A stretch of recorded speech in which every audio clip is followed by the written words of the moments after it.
Being friends with TV shows and interviews of Holly. Nothing can get me back, like losing daylight with you. Losing daylight with you. Welcome, everybody, to another episode of Ready, Set, Pop. My name is Mariel Basori, and I'm here with my beautiful co hosts. All the way from Brazil, here is Lucas Apache, and all the way from the beautiful Colombia is Mauricio Sierra. Hello, guys. Hey Hello, guys, we guys. are back. Yeah, we are back.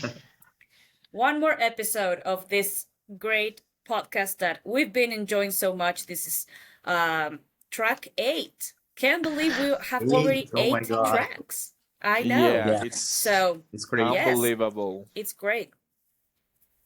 Yeah, it's unbelievable. I Yes, can't we've believe been that having we a are lot of in the fun, track and thank you 8. so much.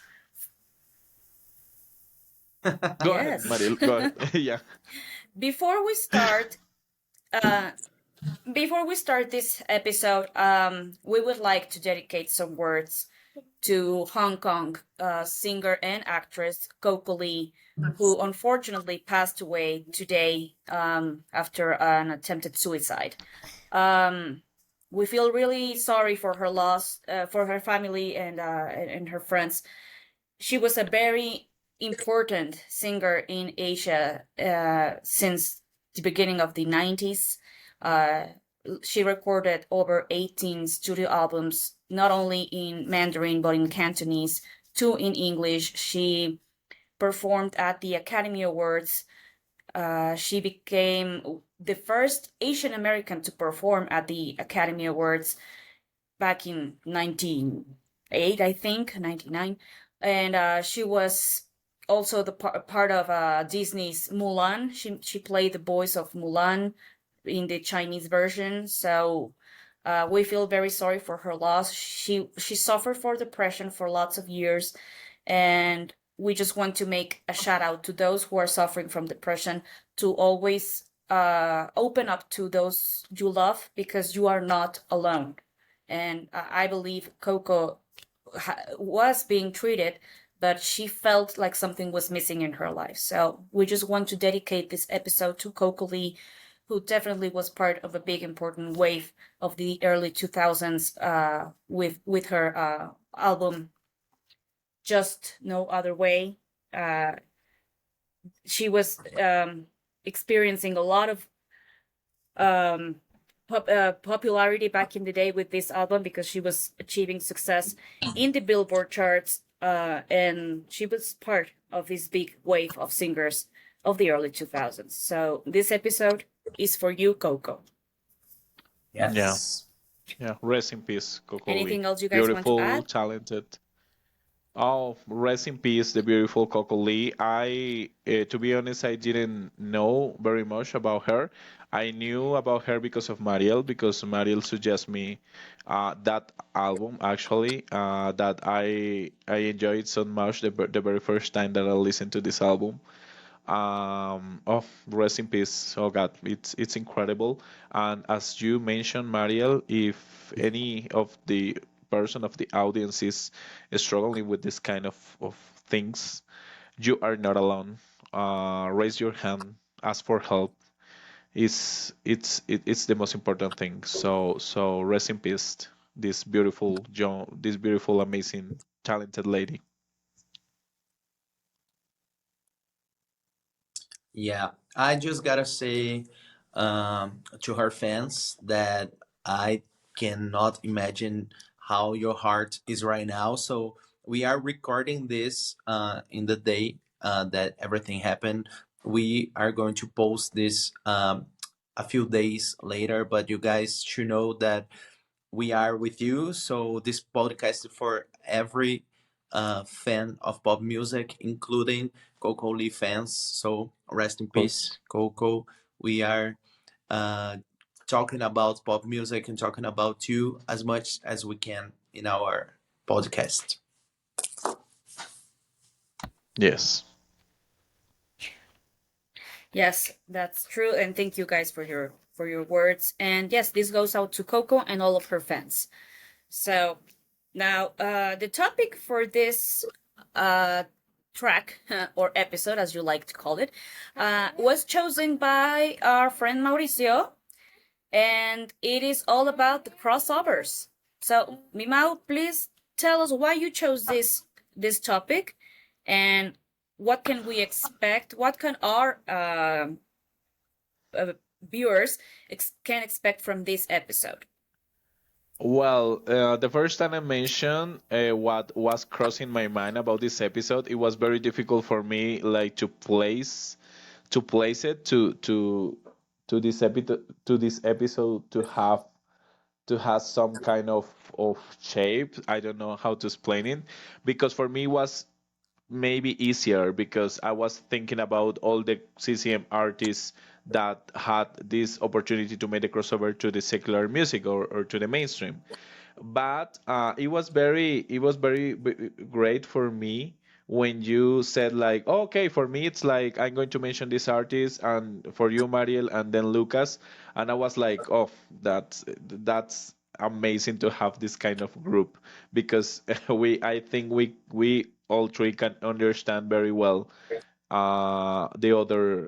the other thoughts about any topic in music. So I was of course thinking about this about the CCM artists, and you I think you guys helped me so much to to place this subject like to have shape.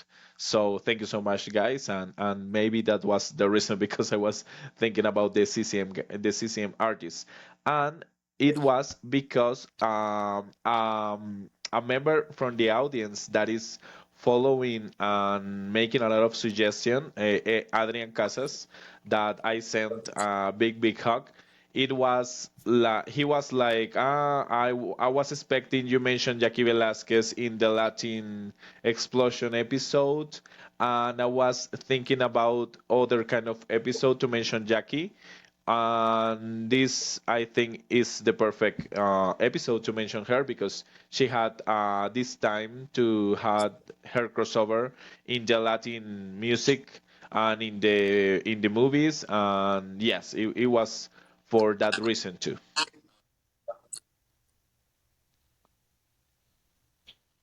Okay, great, great, Mao.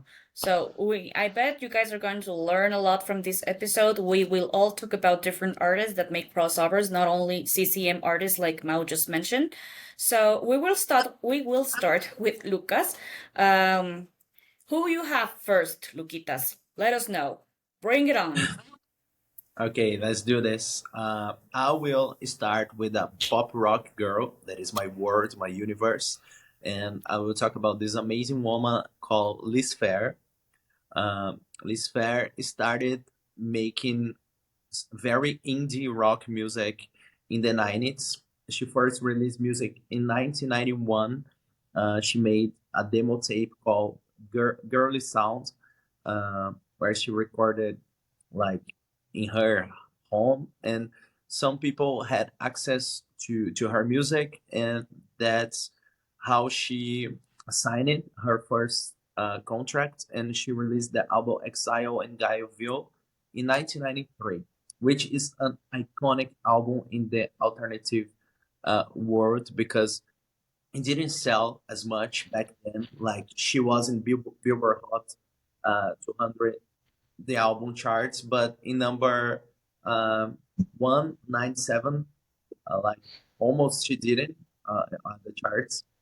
And but the critics love it, the album. Like um, she had a lot of good criticism back then, like Rolling Stones said that was one of the albums of the year, and like um, number 15 on the Spin Best Albums of the Decade, and Rolling Stones put this in number 56, like the best albums ever.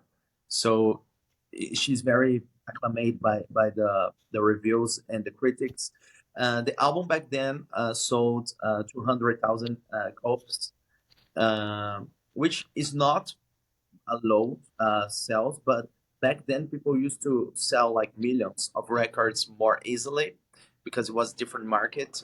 Um, so the album is turning third right now. And if you listen and you are used to listen to pop rock music, like the girls we mentioned in the other episode, like Avril Lavigne, Michelle Branch, you will feel strange. And there's a reason for this. She used to be part of this movement called lo-fi, which was like music with imperfections. So whenever they recorded and something was off the key, or the guitars made a weird noise, it was kept it in the music. So it sounds weird sometimes Okay. for us that love the productions and the pop music productions. So 10 years later, 2003, uh, she was like older. She was 37 years old back then.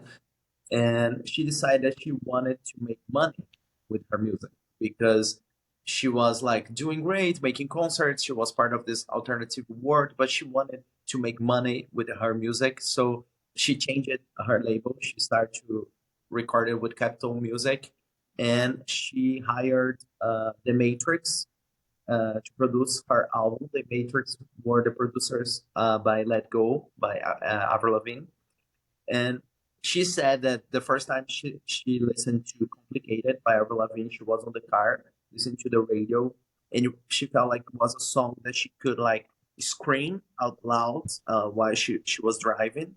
And she thought, why am I not doing music like this that people can drive and feel and scream and sing? So she said that that's the reason why she asked for the Matrix to produce the album, and it's very different. It's very polished. She is very known for her ironic lyrics, which she kept it in this album. We have songs like "Hot White Come." Yes, that's the name of the song, where she dedicated the song to her boyfriend Seaman.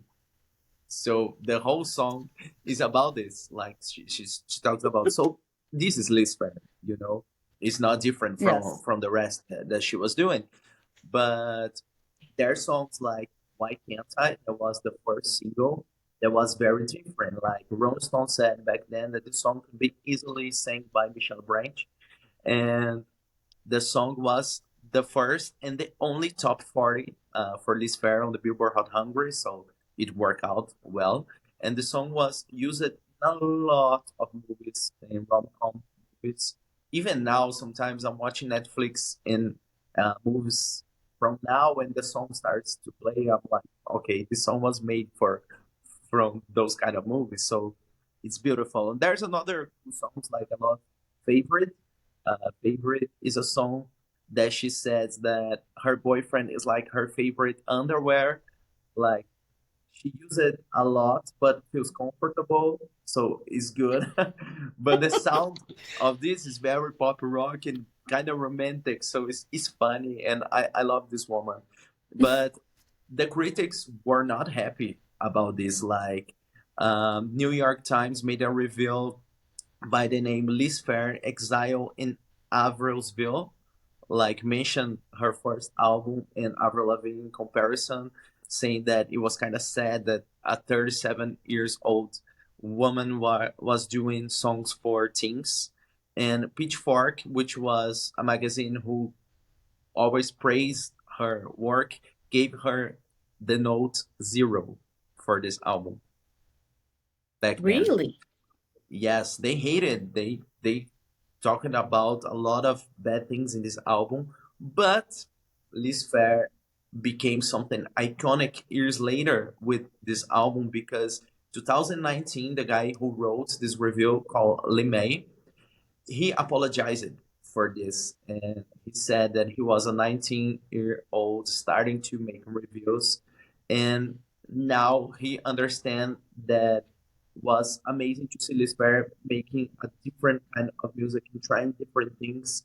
And so Pitchfork is always trying to make up with Liz Fair. So they put this album in a list called "Would Change It If They Could." So they changed the note from 0 to 6, and all the lists about 2003, they are putting Lisper, and actually the song "Why Can't I" is now on the list of Billboard, um, the best songs from 2003, 20 years later, which came out this year. So the song is there. So it was a good moment for her. The album was 32 on Billboard. No, sorry, the single was 32 on Billboard, number 10 on radio, and the album 27, and sold 500,000 of records. So it was her best hit. Let's say this. After this, she continued making music, but she started to mix it, the two words of her. So you have the pop rock, but you have the indie pop, the indie rock that she used to make, and the lyrics always very smart or very clever. I love this woman, and I forgot to show the album that I mentioned is this one, the 2003 Lisper album. The cover very pop rock, as you guys can see it. This amazing woman that I'm very fan, very proud of everything she does. She's great. She's my first. I will speak more later, but I want to listen by Marielle. Who's the first that you chose? Your first Okay. crossover. Thank you, Lucas. I love that album by Liz. It's great, and the song Extraordinary is one of my favorites, to Yes, be was the second honest. single. Very good. Yes, I love the lyrics from that song. Do you think that I go all night, take off my clothes, go Yeah, out at night, but I drive, but I write letters, but I burn letters that I write for you to make you love me. It's like, yeah. it's crazy how She, a 37-year-old girl would sing that. yeah. The lyrics are always the strongest part of Liz Fair. She's Yes. amazing. Yes, it's great. She's great. Now, for me, I don't have her albums physically, but I will talk about Welsh pop singer Charlotte George, who became like super famous when she was younger. She was an opera singer. She's a soprano. She has a beautiful voice. She recorded 4 albums in this genre of classical opera music: Voice of an Angel, Charlotte Church, Dream a Dream, and Enchantment, all from 1998 to 2001. And then, after a 4-year hiatus and being super famous, she decided to go pop. And she released in 2005 her first pop album called Tissues and Issues, which is such a good album.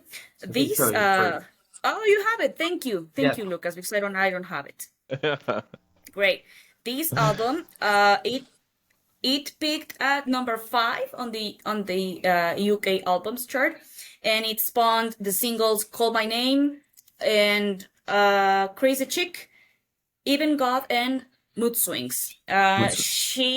People wasn't expecting her to go this way, because she was known for being a classical singer, and she was performing with great opera singers. You could never see her performing pop, but she did very well. People was praising her, were praising her change into this pop genre, and she did very well. She sold good copies. I mean, not millions of copies, but she did good. Her songs were played on the radio. She had music videos. She was promoting, and then she released a second pop album, not so pop, but it's still pop, called "Back to Scratch." This album didn't do so well, but like her first. But she tried to experience something different, even though she was known for being so classical and being so well, in a different, in a very in a completely different genre than she was. So she did like a 360-degree change yes, from what she was doing, and she did good. But because not everybody does good, you know? yeah. Yeah, And it was not only the totally. sound, the image too. She was very sexy in this pop era. Very beautiful, Yes, yeah. because we could always see her, like wearing coats.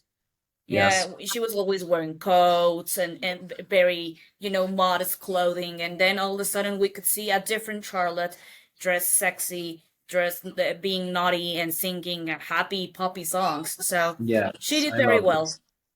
She did very well. Yes. So this is my first example of a crossover. Now let's move on to Mao. Okay, guys. Well, as I mentioned in the first part of the video, I want to start with, of course, the CCM examples of this. And my first guest is Amy Grant. I consider her the queen of Christian pop, not the queen of CCM, because for me the queen of CCM is Crystal Lewis. But I think Amy Grant is the queen of Christian pop. She was very successful in the Christian charts, starting her career in the 80s by the hand of Michael W. Smith. She had a song that well good in the charts with Peter Cetera at that time, and then she was trying to make this crossover, but at that time this kind of repetitive, very catchy songs were the trend. So her producer, I think, was insisting her to write a lyrics like, please give us like a very catchy song. And she was like, I don't want to do this. I have my mind in blank, like I don't know what to say. And the song has the word baby. So she was with her daughter, and she was like in a moment in her kitchen or something like that, and she suddenly was staring to her daughter, and she was like, baby baby. And oh, that's the name of the song, baby baby. So baby baby was a huge hit at the time. Another fun fact, when she released the song first was intended to Vanessa Williams, but she was not very convinced to do that song. So finally, Amy did that song, and good, and went very well in the charts. Was number one in the Billboard Hot 100 in 1991. In 1991, so it was like a very successful crossover for a Christian artist. Then we had a lot of examples, like for example, Kathy Trocoli, in the same time with Everything Changes, that went well, not like Amy. For example, Michael W. Smith, that was working by the hand of Amy at the time, and actually they had a lot of music together and working together. And Michael W. Smith was a very important, not only singer, producer in the CCM scene at that time. So, with a song placed in this world in 1991, I think 1991 was the year for these crossovers in Christian music. And I think, for example, Amy Grant paved the way for people like Jackie Velasquez or Stacey Rico that had the opportunity to make the crossover after in the early 2000s. So I don't know what you think, guys, about this song. It's a very catchy, very poppy song. Like at the first time I remember, and I think I was one of the witness of this kind of crossovers, because at that time it was playing all the time in the Christian radio that my mom used to listen at that time. So it was very funny for me because I was listening that song in the Christian radio and in the secular radio. And for example, with Jackie Velasquez, once I remember my mom was singing "Cómo se cura una herida," and I was like, at that time, as I mentioned, in the church, they were very strict about the music. Like it was almost forbidden to listen to other kind of music that not was Christian. So at that time, my mom was singing "Como se cura una herida," and I was like, "What? Why are you sing? What are you singing this song?" My mind, it's a Christian song, and I know it's not a Christian song. So it was very confusing for me at that time, listening in the two markets this kind of music, and then I realized it was a crossover. But yeah, my first example of this, and I think one of the pioneers was Amy Grant with Baby Baby, and with this album. The second Yeah, of single was course. very successful too. Was number two in the Billboard Hot 100. That was Every Heartbeat, and I think it was very clever from her to have this different kind of songs into markets. Like, for example, she released Baby Baby, she released Every Heartbeat, but she released another song in that year, in this time actually, that was for only for Christian radio stations. So I think it was very clever from her to had at that time that kind of dynamic that okay, I'm a Christian singer, but I also have this kind of music for secular radios. So, Yeah, Lucas, Yes, what totally. yes, is your second example? I don't know if you have any comments about about yes. about it, Thank you, Me Mariel. Mau. too.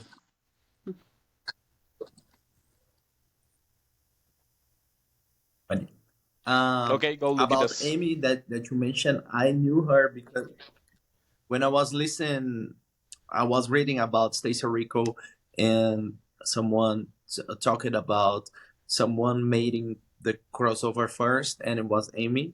So that's how I knew about her. And the song is very catchy. You are right. Yeah. But now I'm going from CCM world to the country world to talk about Leon Rimes. Um, I she's love a her. very successful country singer. She started singing very young. She Mm. she did great in the charts with "How Do I Live" when she was like 13 years old. Even now, when Billboard made like some lists of the songs that were more successful of all time, the song is always on top 10 because it was huge. "How Do I Live?" Um, and as I said, she started very young, and back then she was managed by her own father, and it's a classic. Like if you check her discography, it's a mess because there's a lot of confusing albums, like compilations that she's singing like younger, and then she's older, and then she's younger again in the next one. So it's very confusing, and that happened until 2000 when she released the song "Can't Find the Moonlight" from the Coyote Ugly soundtrack, and it was released in 2000. It was big in a lot of countries, like in the UK was number one, but in the US was like moderate at first, like it was number 71 on Billboard. uh, but the song started to grow in the radio, and they re-released it, this track in October 2001 with a remix by Graham Stack, the DJ, and the song was very well played here in Brazil too in this version. And the song started to grow and grow and grow. And like 2 years later, almost in 2002 February, she hit the number 11 on Billboard with this version. So it was treated like her first crossover single to the mainstream and pop charts. Uh, like she was doing great in country, even on Billboard Hot 100, but always in the country space. She wasn't being played in the pop radios, but she always kind of did good in the dance charts with the remixes. I don't know. She was always part of this universe. So when that happened, they released it a little bit before the "I Need You" album, which was another kind of compilation. Her dad took songs that were outtakes and made this album. And Neil Rimes didn't know about the release of this album. It was a surprise for her. So this moment was like, that's it. I don't want my dad taking control anymore. So she fired him, and she started to record her next album called Twisted Angel, which is this one that I have here. I believe Marielle has too. Yes, Uh, this this amazing in that album, album is that and song "Life Goes On," right? No? No, no, they can find the Moonlight is not in this album. No, no, No. no, no, no. Can find It's the only moonlight. No, on life goes on. The life goes on song. Life Goes On. Yes, Yeah. Life goes on. yes, It which is. was the first single. You are right, and the song Life Goes On was the first single and had some positive reviews. Like one magazine said, this should be number one. It's a great song, and I agree. It's one of my favorite songs ever. But it was not the case. The album was produced by, I have his name here. Wait. Sorry. Desmond Child was the producer of this. And I don't know. The single Life Goes On is really good. But to be honest, I don't know about the other tracks. I don't feel like are that catchy and that pop. Could be more pop for me. Like she wanted to make a pop album, but it was kind of, I don't know, in the middle of the way, because Mm-hmm. it's not the bubblegum. A few songs you can feel a little bit of country roots, but not that much. So it's not country either. So it's kind of confusing. And Life Goes On, unfortunately, failed to chart on the Billboard Hot 100. It was number 35 on the radio, but was not enough to make in the official charts of Billboard. In some countries, it did well, like number 7 in Australia, Canada, number 4 in New Zealand, number 11 in UK, number 1 in my heart, I gotta say. I love Life Goes On. But I love it it too. was not enough. This album only have one other single that was Suddenly, which is a beautiful song, but it Mm-hmm. was only kind of good on the country radio, and it was kind of good because it wasn't country. So they were playing maybe because it was Leon Rimes and she was always on country radio, but I don't know, the album could be better. So she Yeah. come back to her roots in the next albums more. There's pop in everything she does, but she's country definitely. So this is my Yes. second example. I'm glad we have this. It was a good moment in pop music, but could be Yeah, better. totally. Agree. Agree. Totally.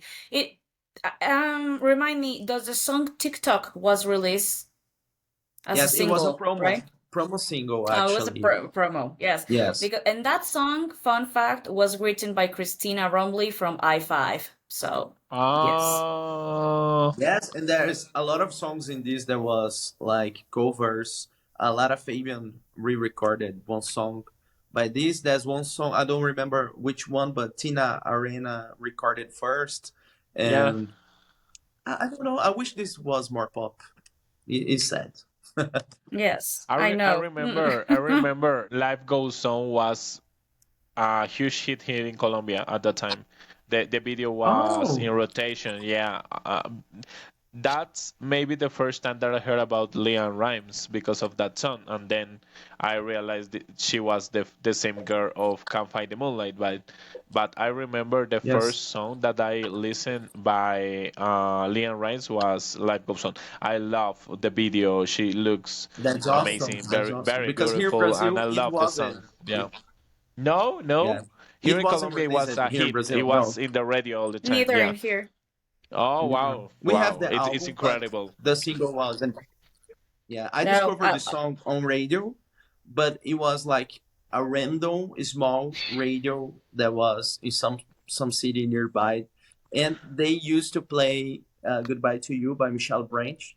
So I used to listen to this radio a lot to try to listen to Michelle, and they Of played course. the song. And at first, for me, it was Michelle singing because I didn't have the Michelle album yet, so for me it was kind of similar. I was like, this must be Michelle, and I recorded and I listened to the song like for months without knowing who was the singer, and I already Oh, love it. really? Yeah. So But at one that time one you thought it day was I went Michelle, right? to a friend's home. Sorry. At that time you thought it was Michelle that was singing I thought it in was Life Michelle, Goes but I On song. wasn't sure. Yes. But one Oh, day, one friend's home, he had internet like already, and I searched for the lyrics, and I found out it was Leon Rimes, but months oh, later. Yes. it happens. It usually Yeah, happens. that's very funny. Yeah. Yeah, yeah, yeah, yeah. Yes. So please, But Marielle, the next one, bring it yes, on. yes, thank you, Lucas, for enlightening us with Ilian's career. And you're right, her discography is a mess. Yes. But she's a great singer, and she has been doing different stuff over the years. But I think that her main genre is definitely country. Then she has Country. Yes. ventured into pop and different genres. Anyway, my next one is one that I bet you all love, which is the beautiful, the talented Mandy Moore. Um, Uh, she, I love Mandy. I love Mandy. Gotta say this. She recorded two pop albums. Well, you can call three if you want to add I Wanna Be With You. In 1999, 2000, and 2001, she recorded those three pop albums. They were very successful, not only in the US, but also in Asia. But she once mentioned that she was regretting releasing those albums because she felt that they were too pop, and that she was too young when she recorded them. She didn't know what she was doing. So after she recorded these albums, she took a 2 year hiatus to release her third album, Coverage, which is an album which is obviously pop, but it's all made of covers. Yay! We have coverage. Um, it's a pop album, but made out of covers from the 70s, 80s, and whatnot. But she was starting, this album was giving us like a hint that she was changing her roots because she was singing different songs that we were used to listening by her. And she did this album like saying, get used to this because I am changing my genre. And the following album after this was Wild Hope, which picked up number 30 on the Billboard 200.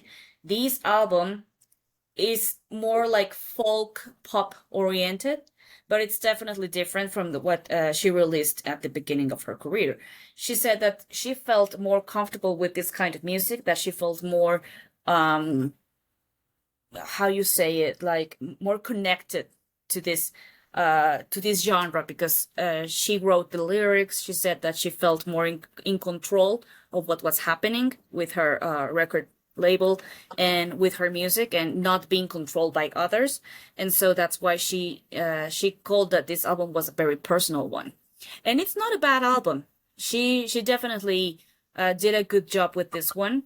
But I believe all of us fans were still expecting for her to release something that we were used to, like her pop roots.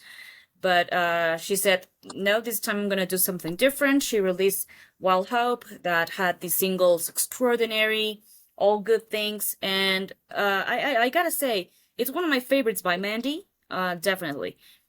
It has one of my favorite songs by her, which is Nothing That You Are. Definitely the lyrics are more grown of what she was releasing in the 90s and early 2000s, that she was talking about boys and stuff.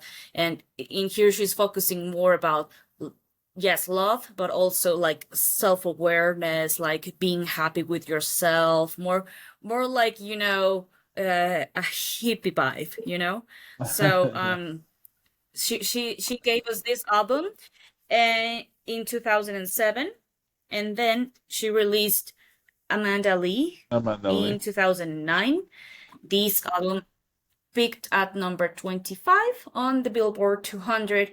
Did a little better than the previous, but in this one she totally changed a bit more than what she did on Wild Hope. She went more folk in this album. She did well. People liked the sound of I Could Break Your Heart Any Day of the Week, which was the lead single. But I think people were still hoping that she released pop music. But Of course. she kind of stayed on the same line, saying that this is what I love to do. This is the type of music I want to record.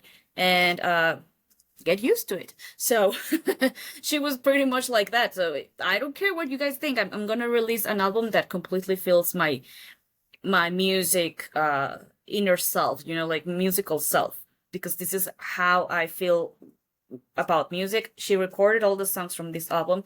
She recorded these songs at home.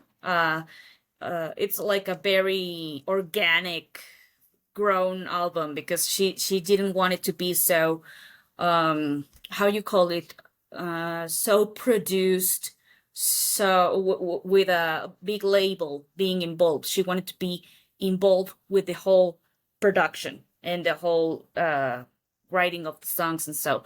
And well, we had to wait a lot of years for her to release more music until she did a couple of years ago with her latest albums, Silver Linings and the Real Life, I think it's called, the last Yes, one. I have the Silver Landings. Oh, okay.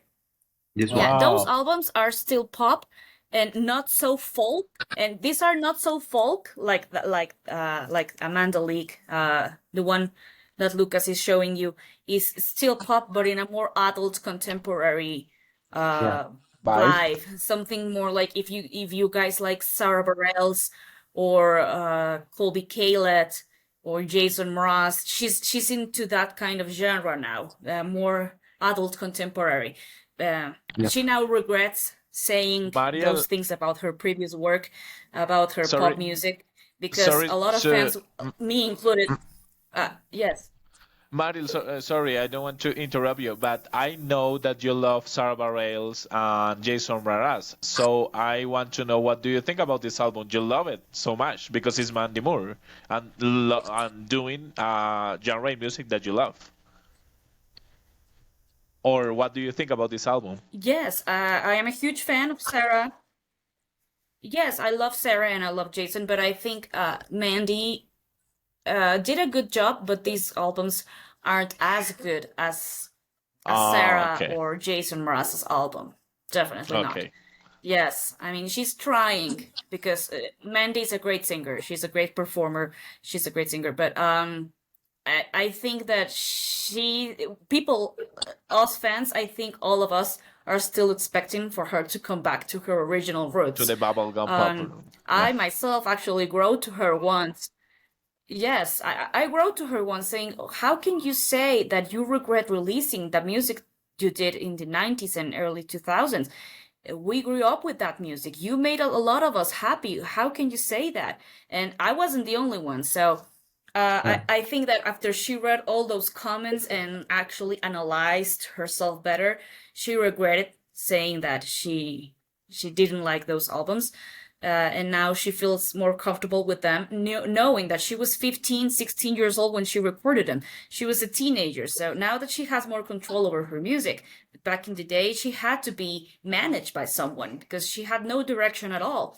And nowadays she's happy with what she's doing. She's centered into a more adult contemporary route, and she's doing great. But I think, and I speak for all the Mandy Moore fans out there, that we are still hoping that she comes back with a very pop album, and to listen to those songs in her concerts would be amazing. I know she's proud of her music right now, but I think all of us would be very happy if we could see her performing those songs again someday.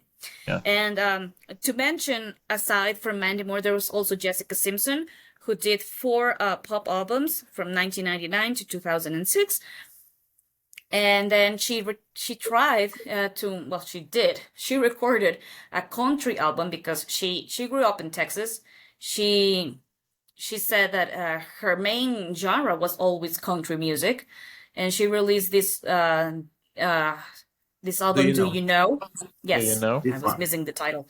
Yes, I don't have it physically. I have the Yeah. pop albums Lucas only. have it.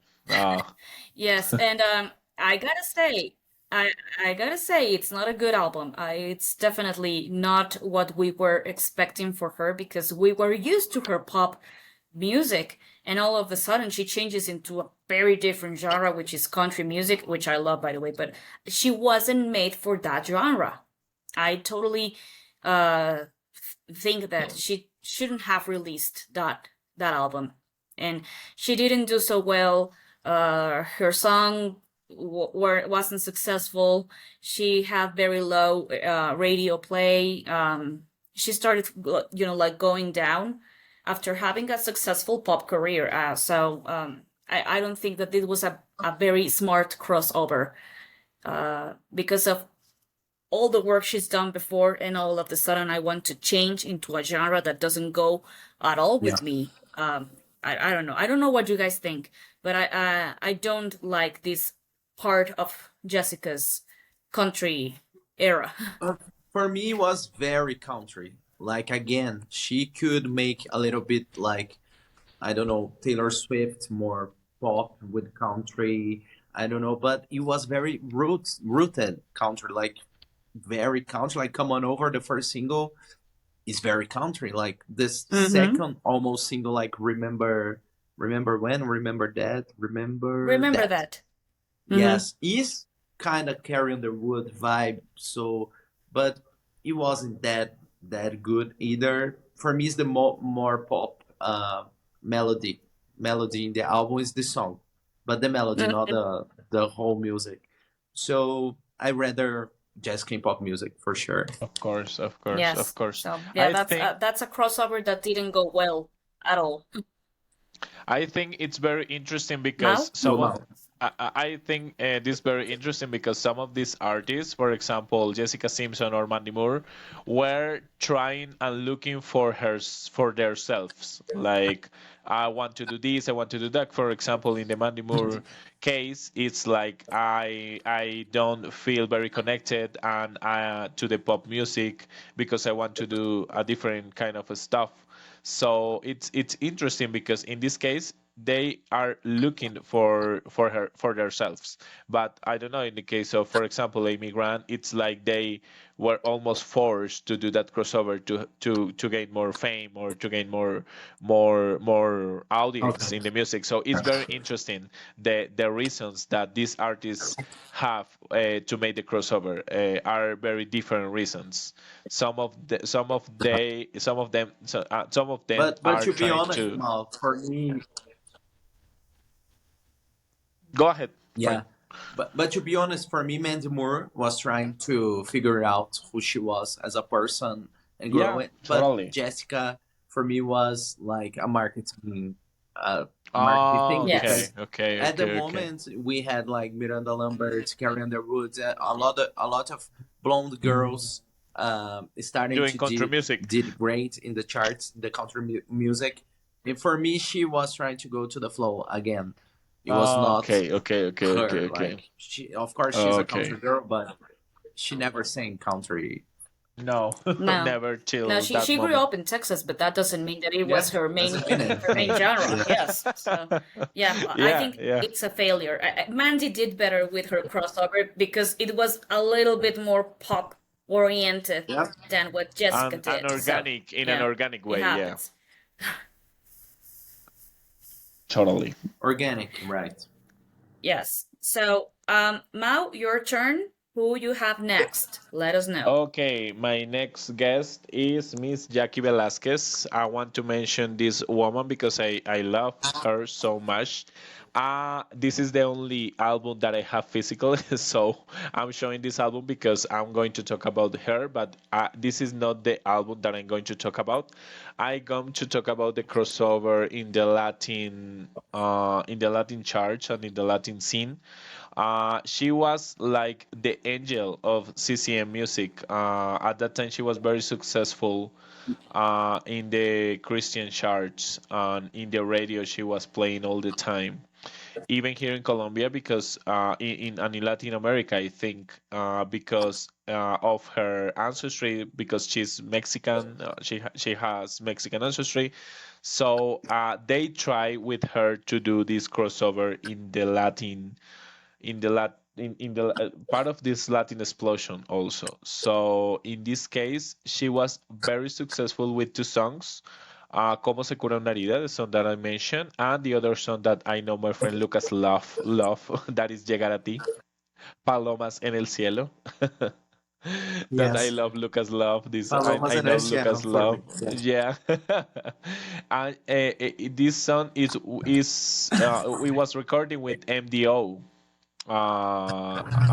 the girl, the boy band that we mentioned, yeah, the Puerto Rican. I think they're Puerto Rican. So at that time, she was great with this album, Mi Corazón.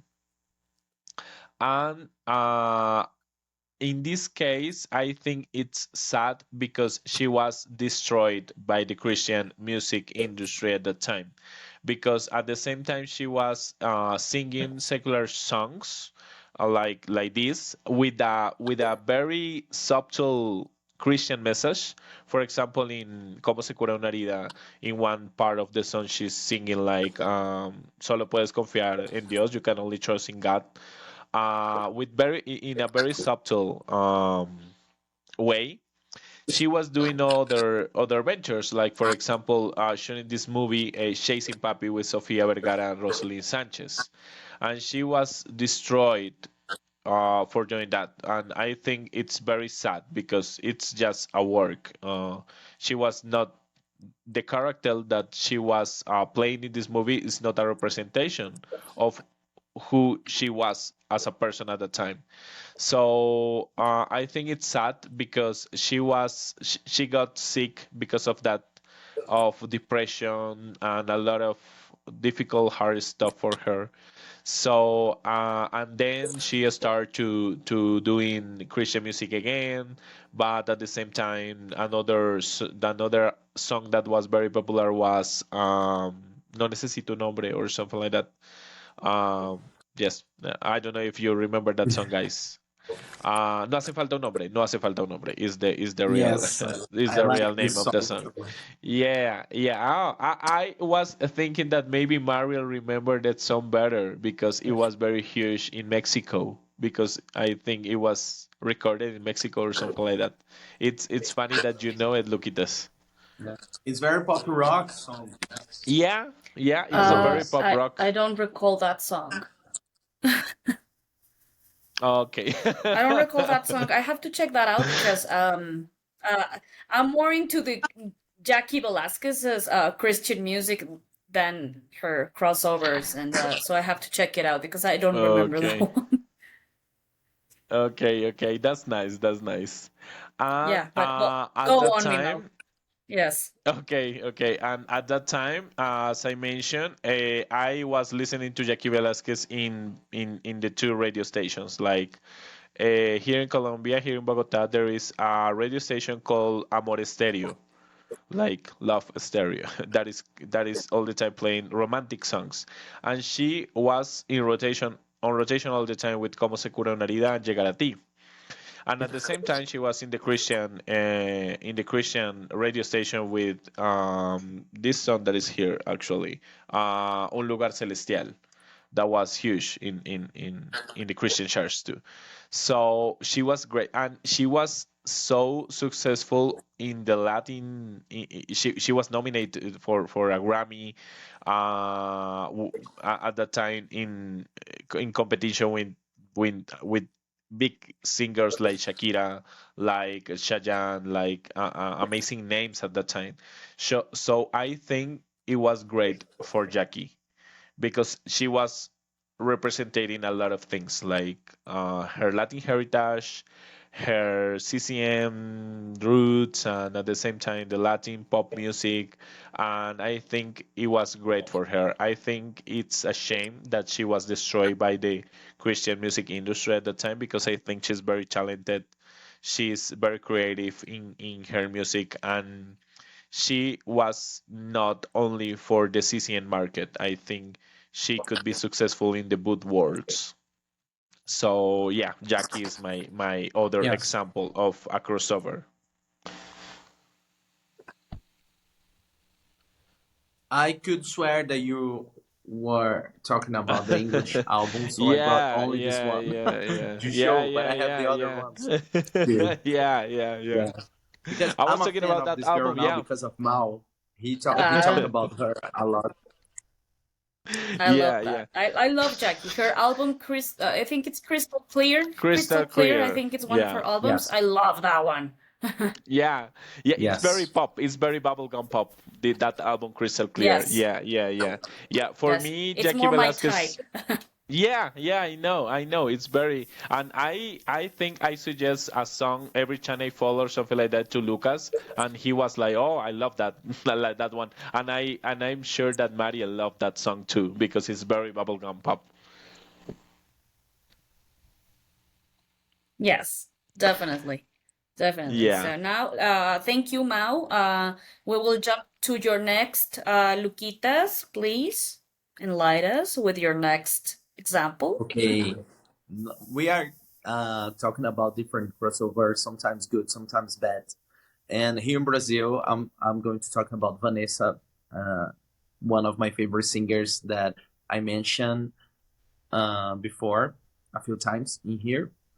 But this time I'm going to talk about why she's the queen of crossover here in Brazil, sometimes for good, sometimes for bad. Because she started the career in 2000 with the first album with her name only, Vanessa Camargo, and is pop, very teen pop, but there's a little bit of country roots in a few songs, like the third single, Eu Posso Te Sentir, is a Portuguese version of Breathe by Faith Hill. And Mm-hmm. it happened because it was produced by Jason Derulo, which is an amazing producer. He worked with a lot of country artists and also with Jessica Simpson. They had Vanessa and Jessica had a song called "You Don't Have to Let Go" by Jessica Simpson. Vanessa recorded first in Portuguese, like one Mm-hmm. year before, because of the same producer. In this album, the second one, Vanessa. So the first, the second, and the third album are kind of similar, like very pop thing with a little bit of country in this. And the 40 is a live album called Transparente. Here you can find a little bit of Latin music because of the single, which was Me Engana Que Eu Gosto, is Gosto. a Portuguese version of Miénteme. I don't recall the singer right now who Yeah, it sings was the. recorded by David Bisbal. Yes, thank you, Marielle. Mm-hmm. So it was the very first flavor of Vanessa making Latin music, which became stronger in the next album, 2005, which for me is the first big change in her career. Is my favorite album by her called W, the first letter in her name.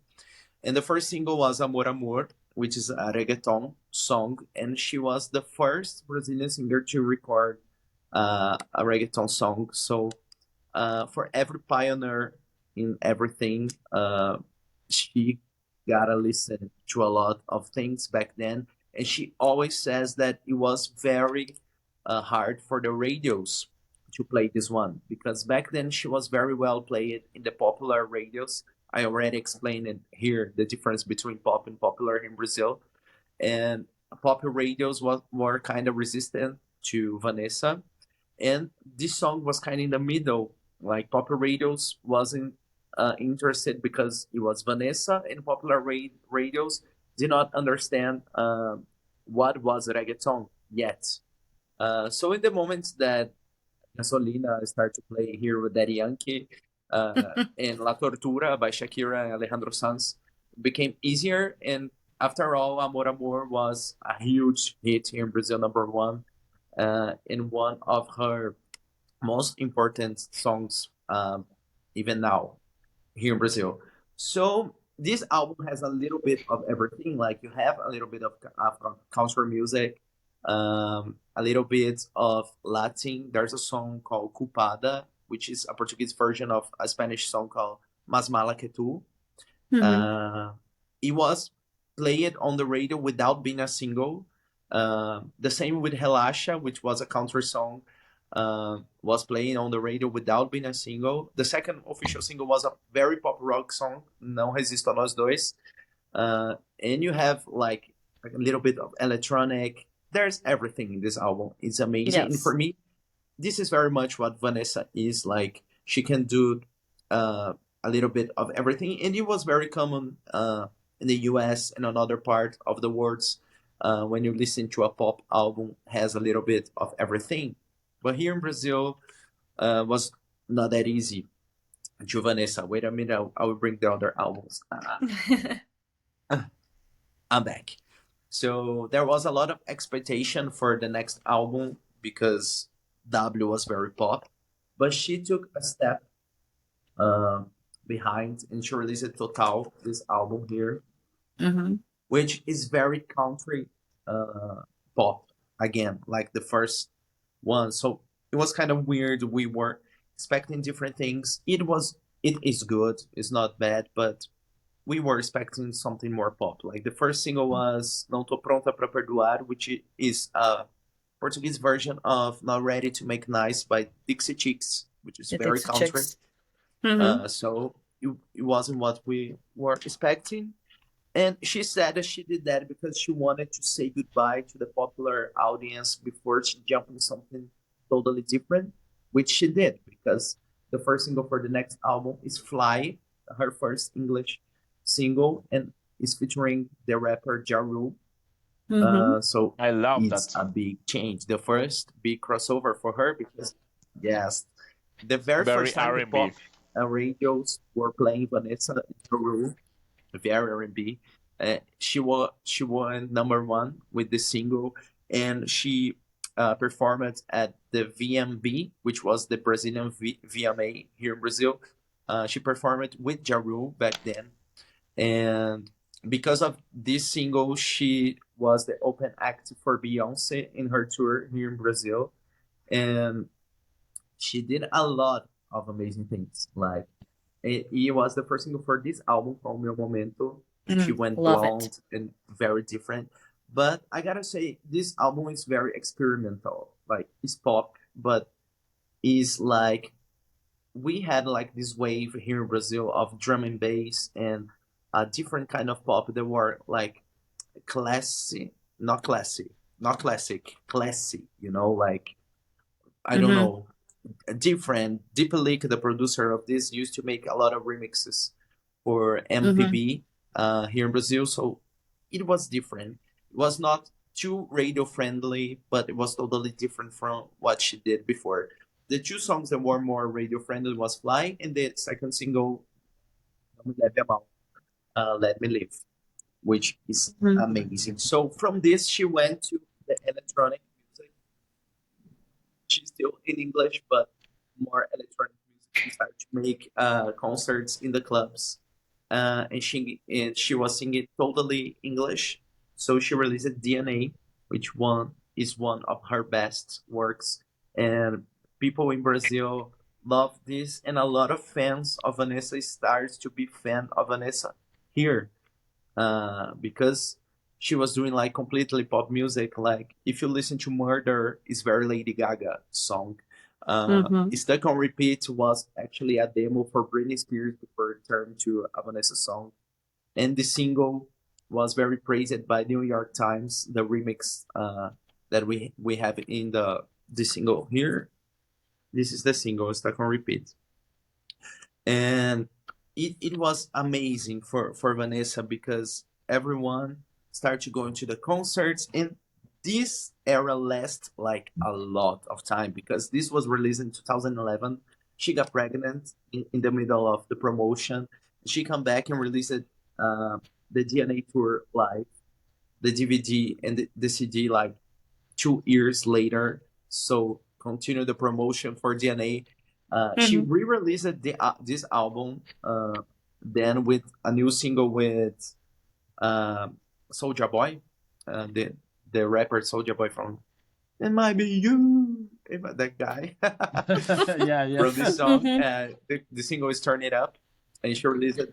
She re-released it, and then she re-released the tour again called DNA Reloaded. So it took a lot of time in this, and people were crazy for the next one. And she started to work in the next one with the same producers. So we were expecting another DNA, another electronic album, but suddenly everything changed for the worst. Like here in Brazil, we have sertanejo, which is kind of country music, but very regional here in Brazil. Mm-hmm. We call caipira. Caipira music. It's from people who live in small towns, but is the number one kind of music here in Brazil. And suddenly she changed it to this, and we could not understand what was going on anymore. And she said that she missed to be in places that everyone could sing her songs with her. So she wanted to make something in Portuguese again. The mistake was that she got involved with this huge company here in Brazil that has a lot of those kind of artists. So the negotiation and like they were putting money in her career, so it became a mess. Like she released this album, 33, Mhm. 33, Mhm. which half of this you can feel Vanessa is her, like is in Portuguese, very romantic, a little bit of pop, but the other half is like totally sertanejo and not sounding like her. Even her voice is different, and it was a very terrible phase for her because this public is very different from the fans.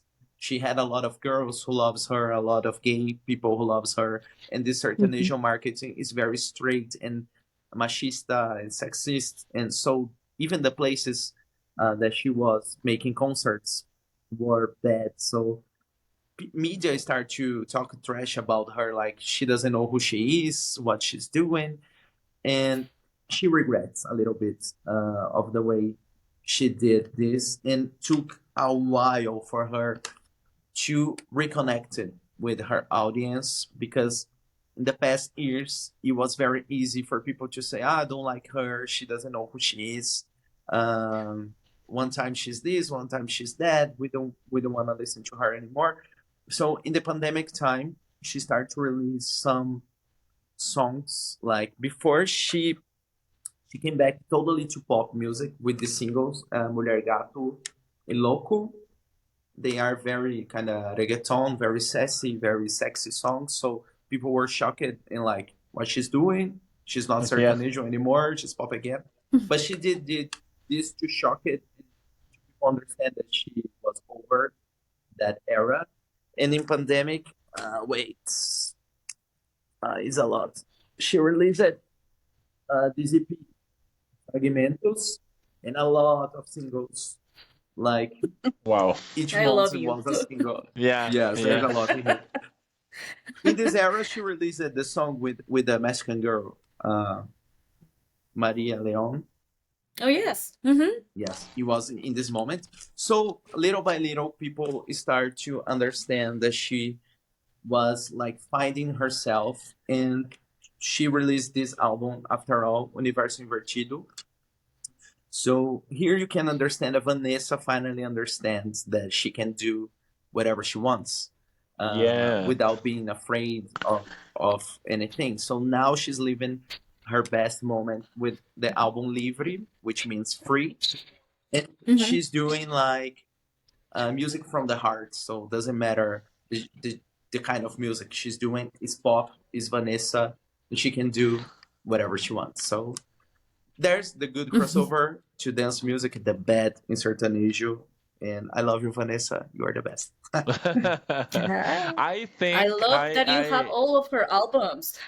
it's Yes, it's a amazing. mess in my desk because I even have the Sertanejo singles. I'm a huge Oh wow. fan, I know, because I hate it, but I have Yeah, this. you're the biggest. So I think because for Vanessa, for example, this is a woman that doesn't have fear to do whatever she wants to do.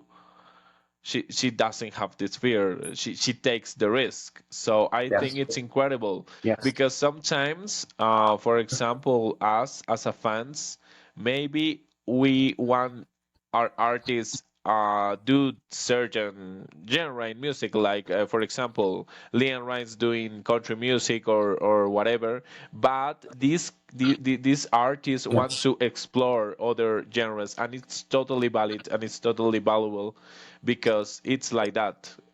This maybe I don't think, for example, for Vanessa that she doesn't know who she is. She knows exactly who she is. Yeah. So she takes the risk Yeah. to do whatever, sertanejo, pop music, EDM, or whatever, because Yeah. she's like a complete And artist. also she's It's not like Celine afraid Dion, for of example. made mistakes. She's very open, and Yeah, every time she goes to Yeah. a podcast now, she talks about this era like she's not afraid to say it was a mistake. And yeah, my and fans wasn't it's happy. part of the I wasn't process. happy. People involved wasn't happy. I'm a human being. I made a mistake, Mhm. and let's move on because Yeah, I did other things. So forget about this. yeah. I Yes, think it's but yeah, amazing. I I think it's think amazing. like Mao said, she knows exactly who she is, but she just tries to experiment with different Yes, Yeah, genres, and I think she's it's valid exploring. for every artist to do it. Yes, she's totally. exploring. Yes, and I was remembering about you, Lucas, today because I was training at the gym and I was listening to this song. Agora você vai embora, eu não sei o que fazer. I love that song, and I Yeah, thought By Vanessa? it's from her first album, right? the first one, yes. Yes, and I was like, yeah, that song sounds totally country. Oh, Yes, and this song is actually a cover. It was recorded for first in Brazil for another group, like way before, and she made her own version. And there's the country roots in there for sure. Oh, I love that song. Educação Sentimental. Yes, that's it. Yay, yay, love it. So let's move on to the next one. Is you, Marielle, now? Is your Yes, turn? Yeah, it's Mariel. me. It's me. Yes. I have one very good case here because I know, and I bet most of you know who Jewel is. And Jewel is an American singer, songwriter, and actress who began her career in the early 90s. She's from Alaska, so she came from a very different American world from what we are used to. So her first record, pieces of me, pieces of you, pieces of you, was a very folk album, completely folk. Her songs became very huge in the US in the US market. She became popular like this. Well, everybody was like, "Oh my God, this is a very interesting singer because she's not doing the regular pop. She's doing folk music. She writes her own lyrics. She's very centered. She dresses modestly. She doesn't have to show off to be popular." And she recorded another album which has the same line of folk music called Spirit. Both albums sold millions of copies, and she was establishing as one of the best folk singers. She had a huge fan base. Her videos were very different too because we could see her in different areas. One of her videos, by the way, was directed by one of my favorite actors, Sean Penn, by the way, whom she dated Oh, back in the day. Yes, Oh, and I yes, didn't she know that. dated him. Yeah, fun fact. And all of a sudden, she then released a Christmas album in the same line of folk. The Christmas songs sounded like so different because we are used to all these jingles and all these happy vibes from Christmas, and all of a sudden, Jewel is like Rudolph the Red-Nosed Reindeer. So she was like so calm and so pacific. So people was getting used to that very like folky by Jewel. And all of a sudden, in 2001, she said, I'm going to change a little bit. And she released a more rock-oriented album called This Way, which I don't have, shame on me. But Lucas, I bet he has it. He has a look that he has it. I don't have anymore. No, I used to have it. Oh, I don't have anymore. I oh don't have well, anything okay. by her anymore, Me unfortunately. neither, which is it's a shame. It's a shame. Yes. This Way was very criticized at first because people were saying like, why is she changing her roots of folk and now moving into a more pop rock oriented album? But she did good. Her first single from that album, Standing Still, became a huge hit. Even here in Mexico, the song was played. Yes. We could see a more vibrant Jewel. and she did well. She did well. She released even a song called "Serve the Ego," which topped the dance charts, which is crazy because you could have never imagined a folk singer topping the dance charts. And it was different. People, some of her fans were really mad and were like, "Why is she changing?" Because I bet that her record label is pushing her to do it, so she shouldn't let herself to do that. She should remain on the same line. But she didn't listen, and she even did a bigger thing later in 2003 when she released her album 0304, which is one of my favorite albums in the world, to be honest. It peaked at number 2 on the Billboard 200 and spawned the very sassy, naughty, sexy single Intuition, which was a completely different work for Jewel because after hearing her singing all these calm songs and very, I'm into myself and into love and into life, all of a sudden it's like follow your heart, your intuition. And she's dressing sexy, she's wearing small shorts, she's a very complete, a Dancing. completely Yeah. different, a completely different person from what we were used to see of Jewel. And fans were even more upset because why is she releasing dance music now? uh, she's not just doing pop rock now; she's doing dance music, and she did very well because um she started to transform herself and did a very good album with 0304. Not only the song Intuition is a huge hit. If you haven't heard it, I totally recommend you guys to do it. So every song from beginning to end is a masterpiece, and she did a different thing. She wrote the songs, and she's still doing the same thing with her music.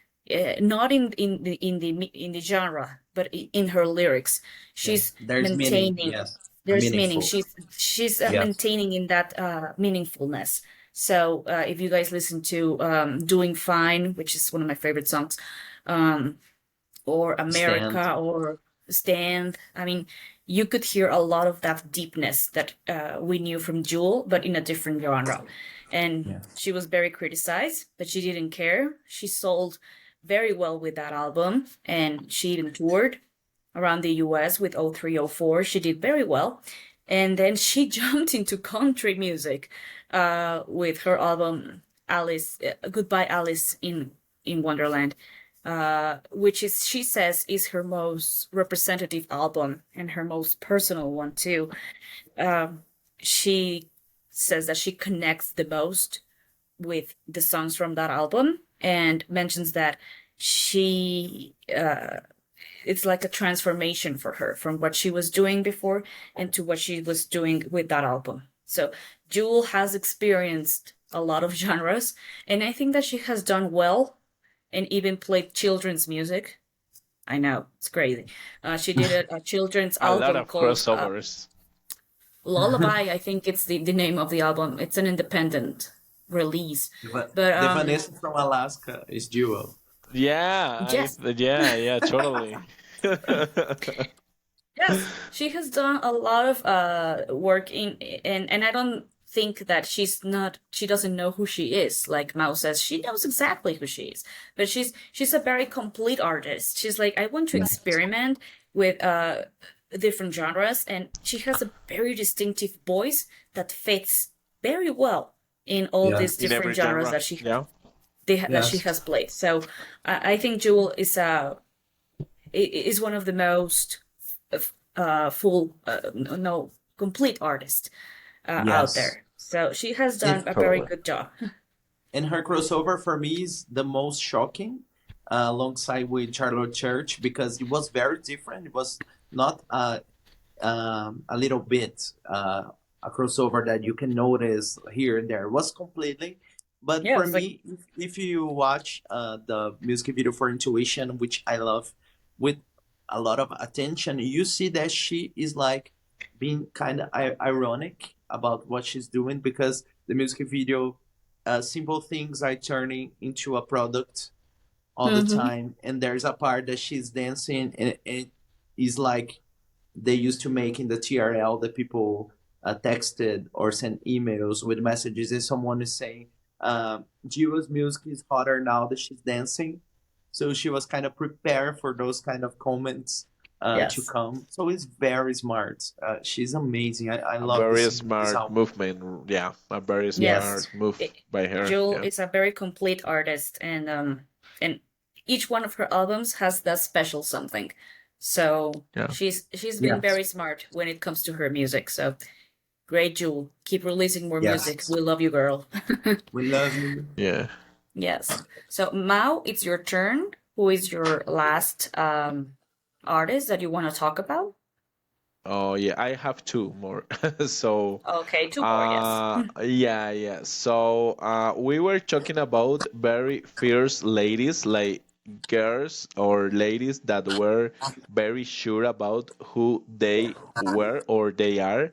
And now I'm going to talk about a lady that it's our queen and my queen, you know it, that she was looking for herself at that time, but this process was not completed for me. Like, you know who she is, Mrs. Stacy Orico. And I'm going to talk about, of course, the for me, Stacy Orico has.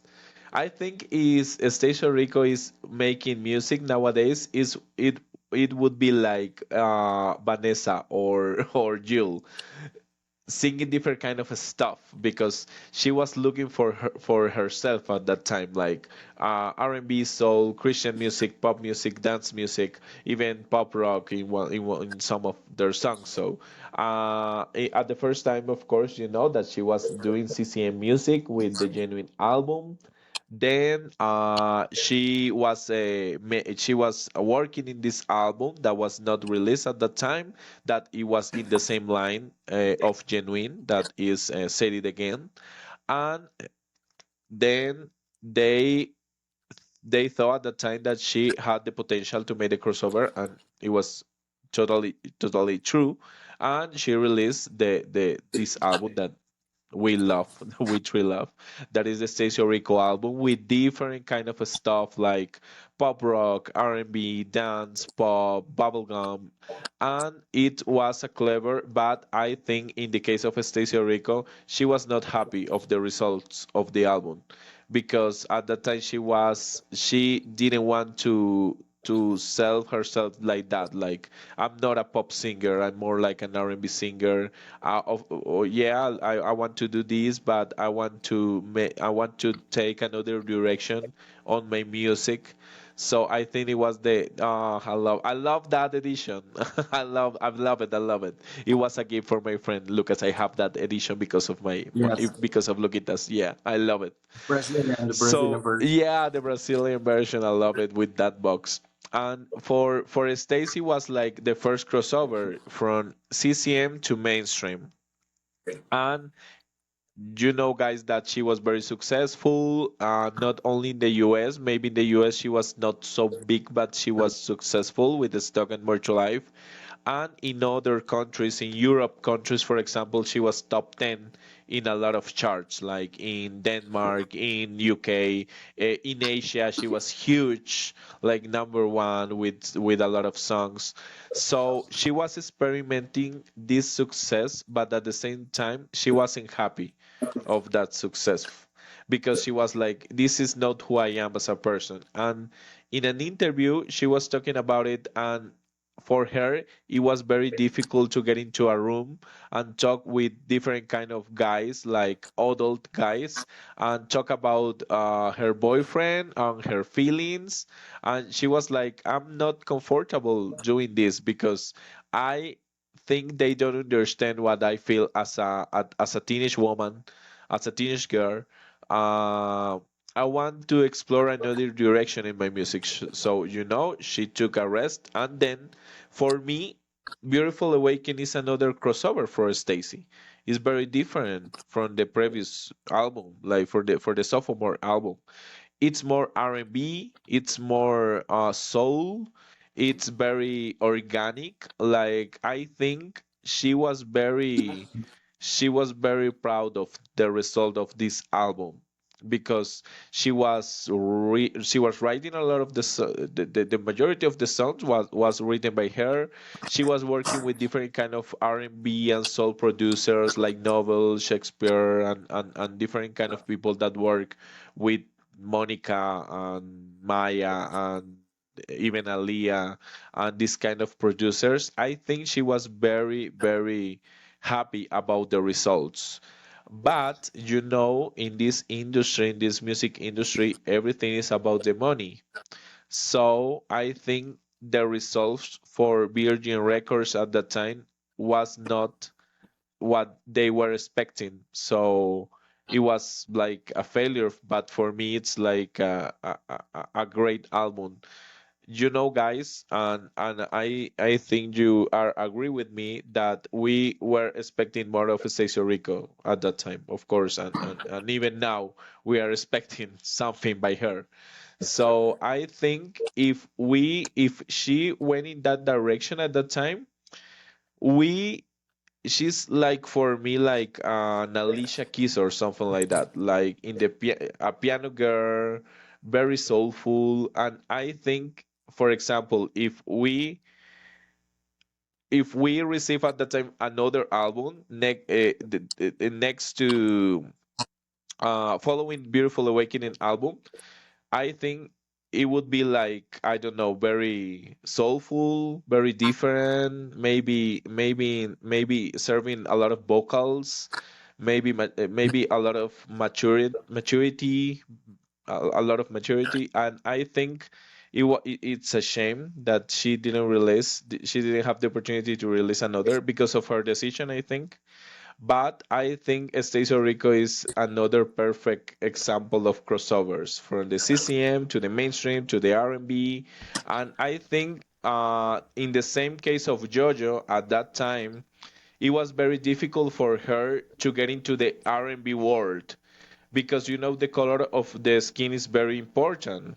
So for the white girls or for the non-black girls, it was very difficult.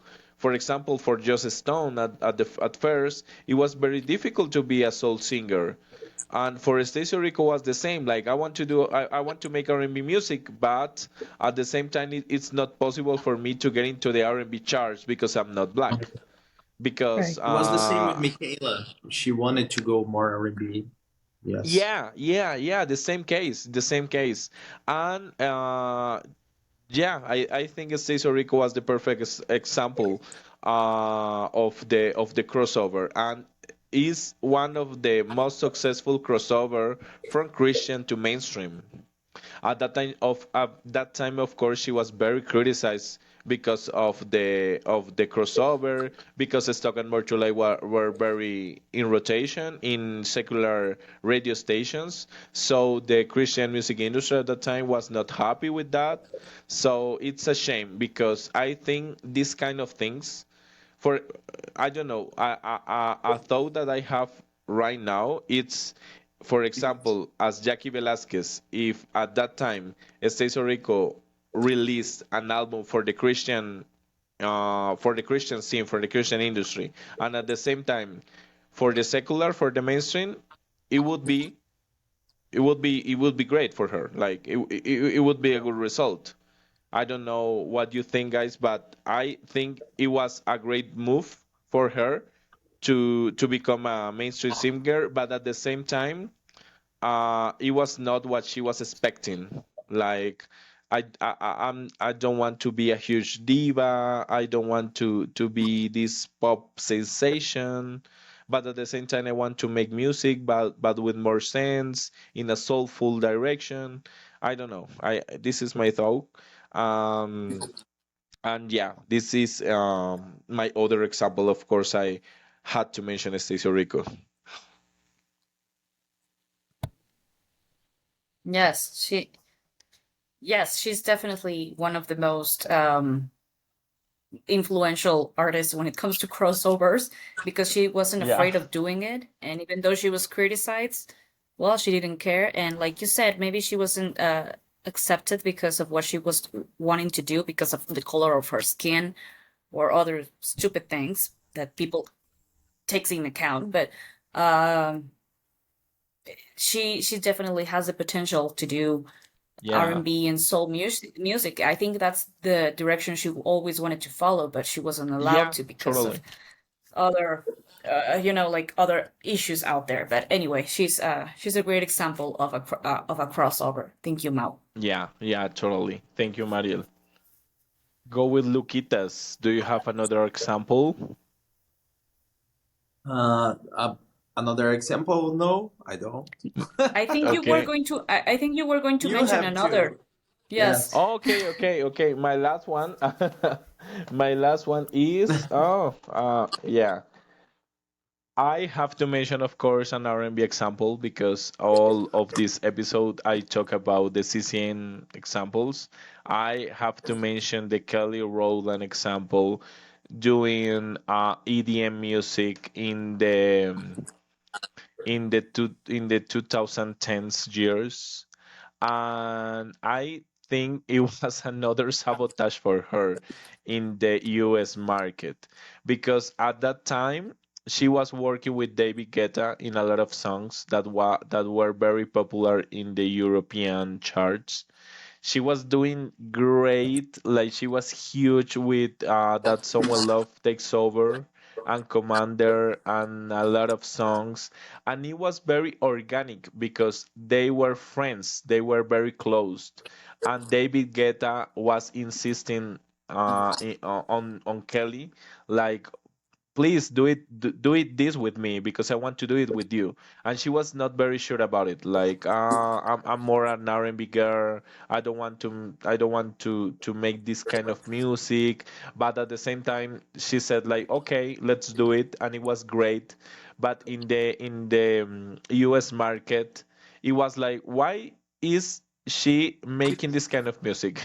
We want a new urban album, we want an R&B album. We don't want to listen Kelly Rowland doing this kind of EDM stuff.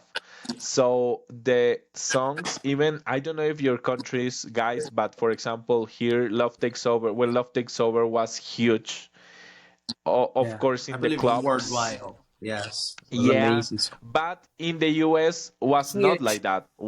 She was like lock, like block, like I don't want to. We don't want to listen Kelly Rowland doing this kind of music, and she was preparing an EDM album, like a complete EDM album, but she was forced to do an R&B album with some of EDM stuff. So at that time, she was like, okay, give me a chance.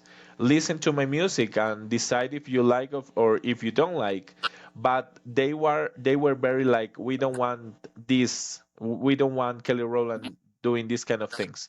So it was a shame because I think this is another example of a brave lady doing another thing. Yeah, she is not a less R&B singer because she is doing EDM. So she's still a soul singer. She's still an R&B singer, but she's trying another. She's experimenting with another kind of genre in music. So it's amazing. At that time, I remember I was so obsessed with R&B, so I was like, I don't like this Kelly Rowland stuff. But now that I see this work that she did at the time, it was like, it's amazing. It's amazing. Kelly Rowland doing this kind of stuff because maybe another R&B singers like Ashanti or Maya or I don't know, similar to her, uh, they don't they don't risk to do this kind of things. And Kelly took the risk and did amazing club songs, amazing EDM songs. So yeah, this is my final example. Right now, I love this is one of the power songs that I use when I run in my running stations. I love this kind of music by Kelly Rowland, and I think she's great doing whatever she does. Like Vanessa, like Jewel, they are amazing ladies in any kind of genre in music. Yes. Yeah. Yes, that's a great example too, Mimao. Thank you so much for sharing about Kelly Rowland. It's very important that we always include something of R&B in this podcast because you are the king of R&B, Mimao. Oh, Yeah. thank you, Mario. Thank you. Anyway, well, these were our examples. I know there are a lot more out there, but we wanted to focus on these ones for this episode. Mao, since you are the one that chose this topic, would you like to continue with the game that you were playing? Yeah. This is the time. This is the game time. So, the first part of the game, it's maybe different from the game that we used to do. So, I the rules are simple. I give you a name of this artist that we mentioned, and you say the first word that crossed your mind. Word. Okay. Yeah, Okay. a word that define this artist for you, for you, Mariel, Okay. and for you, Luquitas. It's like I mentioned this person, and you said like a word that define this artist for you. Okay. Okay. Okay. The first one, Yule, Mariel. Different. Perfect. Luquitas. Authentic. Oh, perfect. I love it.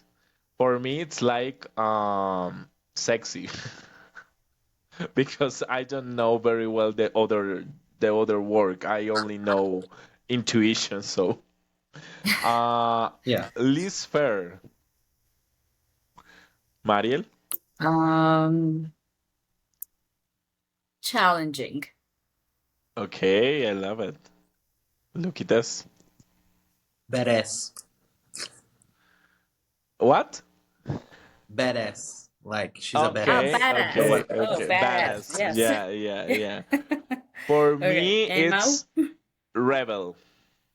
She's a Rebel. rebel lady. Okay. Yeah. Okay, Jessica Simpson.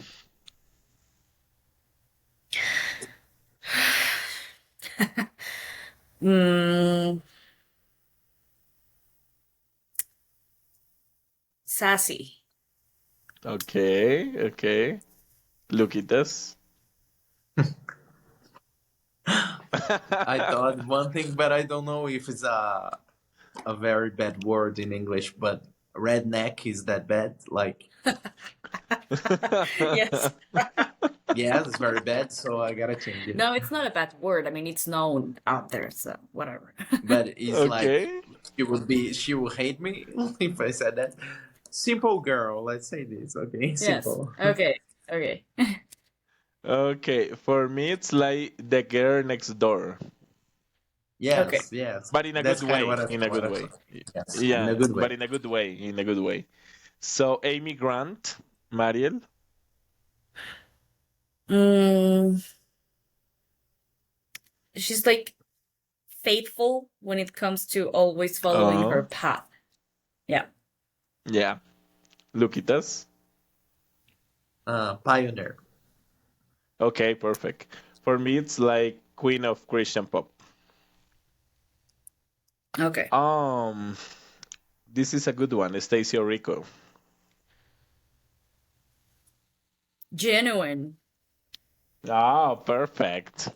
Look at us. It's funny, but the word that came to my mind is life. Not just because more to life, but I think her music is part of my entire life. Okay. I think true to herself for me. Good. Kelly Rowland, Mariel. Um, I don't know how you say it in English. How's in Uh, Spanish? How is it in Spanish? es, es como in the in the shadows. In the shadows. Ah, She's okay, in the always in the shadow. shadows Okay, of Beyonce. Oh, Yes. Beyonce. Yeah. Yes. Overshadow, I believe it is. Overshadow, yes. Yeah. Okay. For you, look at this overshadow. No, for me it's Loyal. Oh wow, wow. For me, it's like R&B princess. Okay. It's loyal because Okay. I Uh, believe she was the only one who was friends with Beyonce, like truly, yeah, truly yeah, friends. Yes. yeah. I'm from the very beginning. Yeah. Yeah. Charlotte Church, Mariel. Mm, she's daring because she dared to do Okay, something very different from what we okay, were okay. used I to like listen it. to. Hmm. For me, Look at it's this. talent because she can do both very well, the opera and the pop and everything. Okay, for me, it's like huge voice. Like she has a Hmm. huge voice. Yeah. So Yes. yeah. Mandy Moore, Underrated. underrated. Yeah, totally. What about you, Luquitas? Sweet. Sweet. She's very sweet person. Ah, she's sweet. She's sweet. For me, it's like I, I I have to repeat a word that Mariel said, but it's challenging. But she's Hmm. like doing different kind of stuff, like in the movies, in the series. So yeah, challenging. Jackie Velasquez. Mm, a sweetheart. Oh, I like it. Look at this. Palomas. I was expecting that. I was expecting that. Palomas, like como a pomba, Lucas? It's because Yeah, like I love those. that song Llegar a Ti, and I discovered that Palomas is Pombas in It's this a song. pomba, yeah. Uh-huh. And my boyfriend always said, "Ah, are you listening to Palomas in the Cielo?" Because I don't know, it became a thing in my life, so it's Palomas. Okay, a pomba, a pomba. A Okay. Pumba. Yes, Yeah. but a white For one, a beautiful one, a peaceful yeah, one. Okay, yeah. okay, And okay, I okay. think that word define Jackie like a dove. She's like a white dove. Okay, Yeah. For me it's like the angel of CCM. She was like the angel of CCM at the time.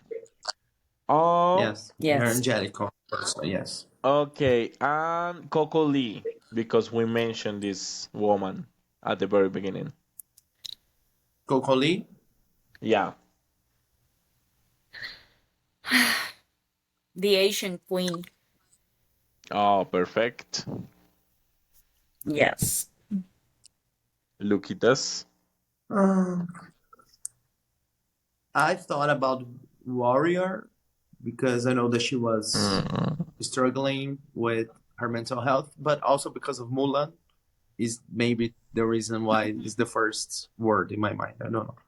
yeah, yeah, yeah, yeah. I Yes. was, for me, I want to be more eloquent, but I don't know, talented, beautiful. I don't know. I want to be more eloquent, but I don't find another word like. And the last one, Vanessa. Mm, special. Okay. For Yeah, me, is she's multi-talented. Like she can do whatever she wants. multi-talented, totally. For me, it's like a risky girl, a risky woman. Yes. Like she's taking risks all the Mm-hmm. time. Yes. So yeah, that was the last one. The other part of the game, I say maybe a singer, maybe a movie, maybe a song, and you say love or hate. Okay? Love or hate? Yes. Yeah. Oh, you only Okay. say love or hate. Yeah. Okay. Okay. Intuition by Jule Mariel. Love. Look at just love, Love. of I love it. course. I Yes. love too. So much. Okay, Coyote Ugly, the movie. Love. Which one? Okay. Coyote Ugly. Be- The movie. Ah, see, can find the moonlight. Okay, love it. But the movie. The Coyote Ugly, the movie. Oh, the movie. The movie. I love it. Love it. But no, very I convincing. kind of like it. Okay. I don't think it's but I like it. Yes. It's a good movie. Yeah. Yeah. It's a real good.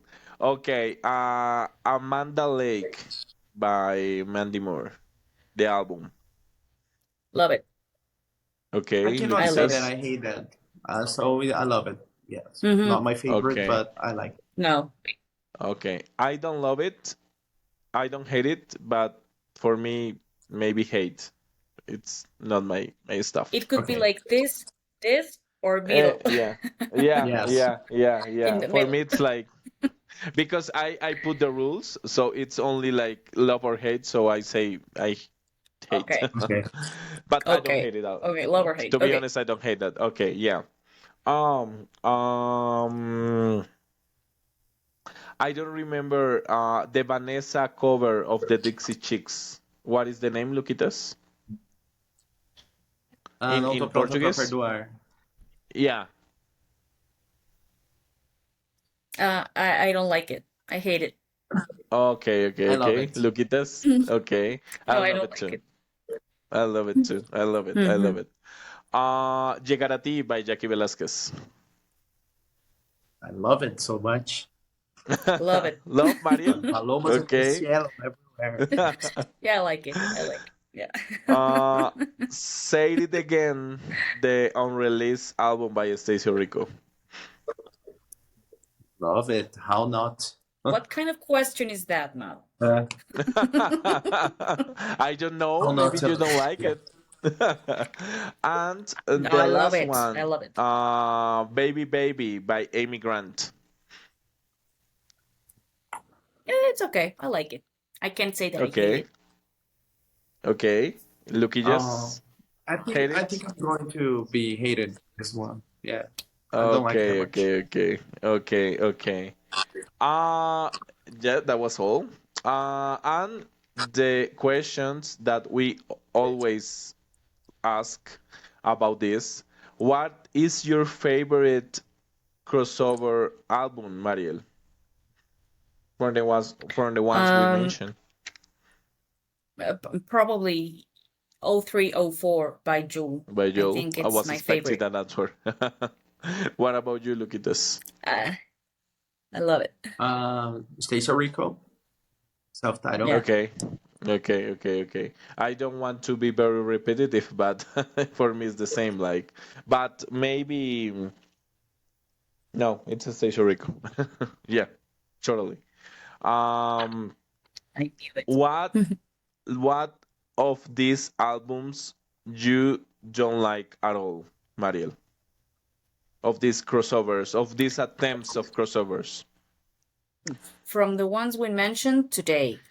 Yeah, but for example, you don't like that this person went in that genre in music. Oh, Jessica Simpson, definitely. Jessica I don't Simpson. like the I was country expecting album at all. Okay.